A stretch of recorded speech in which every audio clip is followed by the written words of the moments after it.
പിതാവും പുത്രനും പരിശുദ്ധ റൂഹായുമായ സത്യ ഏകദൈവത്തിന്റെ തിരുനാമത്തിൽ തനിക്ക് സ്തുതി. നമ്മുടെ മേൽ തന്റെ കരുണകളും മനോണവും എന്നേക്കും ഉണ്ടായിരിക്കട്ടെ. OBS forum, orthodox Bible study forum, 189 എപ്പിസോഡിലേക്ക് ഏവർക്കും ഹാർദമായി സ്വാഗതം. നാം ജീവിക്കുന്നത് AI യുഗത്തിലാകുന്നുവല്ലോ. ദൈവം സൃഷ്ടിപരമായി മനുഷ്യന് നൽകിയിട്ടുള്ള ബുദ്ധിപരമായ കഴിവുകൾ ഇനിയും കണ്ടെത്തേണ്ടതായിട്ടുണ്ട്.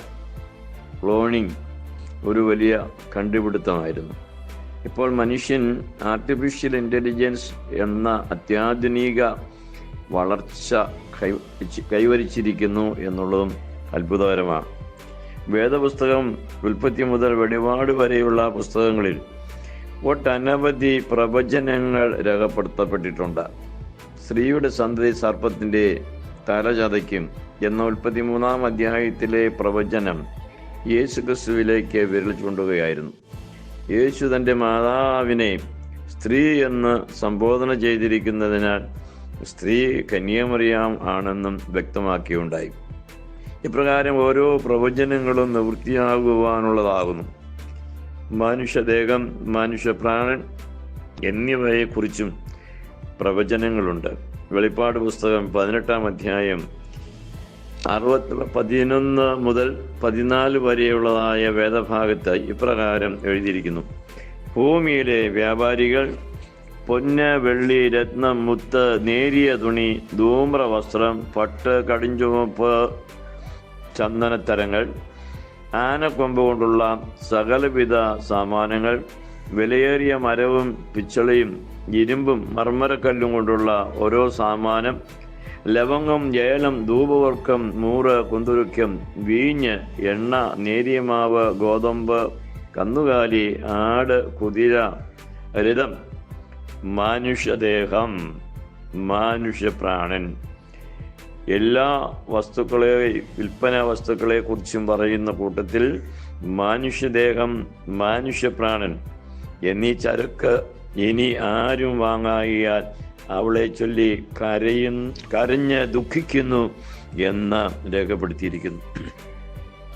മഹാനഗരമായ ബാബിലോണിനെ കുറിച്ച് സ്വർഗത്തിൽ നിന്ന് കേട്ട ശബ്ദമായി ഈ ഭാഗങ്ങൾ യോഹന്നാൻ രേഖപ്പെടുത്തിയിരിക്കുകയാണ്. കമ്പോള സംസ്കാരത്തിൻ്റെ ഉന്നത നിലവാരം തകർന്നുടയുന്ന പ്രവചനമാണ് നാം ഇവിടെ കാണുന്നത്. മനുഷ്യ ശരീരത്തെ കമ്മോഡിറ്റിയായി വിൽപ്പനയ്ക്ക് വയ്ക്കുന്ന ഒരു കാലവും, അങ്ങനെ ആ കാലഘട്ടം കഴിഞ്ഞിട്ട് ഈ മനുഷ്യദേഹവും മനുഷ്യപ്രാണനും ആരും വാങ്ങാനില്ലാത്ത ഒരു കാലവും വരുന്നതായിട്ടാണ് ഈ പ്രവചനം നാം പഠിക്കുമ്പോൾ മനസ്സിലാകുന്നു.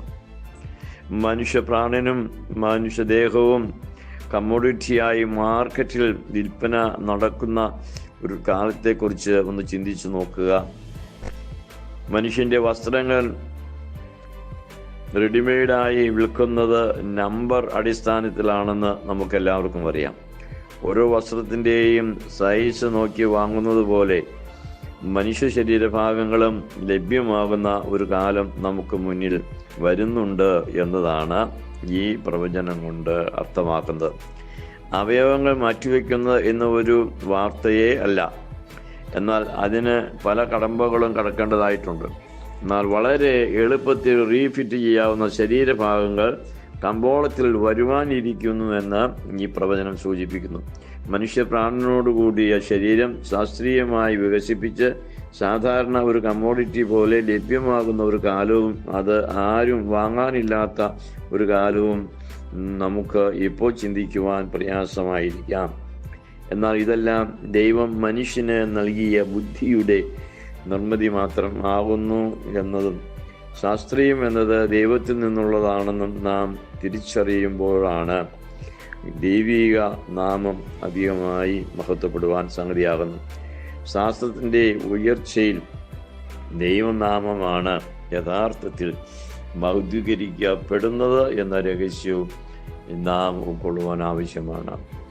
ദൈവ നിർമ്മിതമായിരിക്കുന്ന ബുദ്ധി മനുഷ്യന് എത്രമാത്രം ഉന്നതങ്ങളിൽ അവനെ എത്തിക്കുവാൻ പര്യാപ്തമാണ് എന്നുള്ളത് ഇനിയും നാം തിരിച്ചറിയുവാൻ ഇരിക്കുന്നതേ ഉള്ളൂ.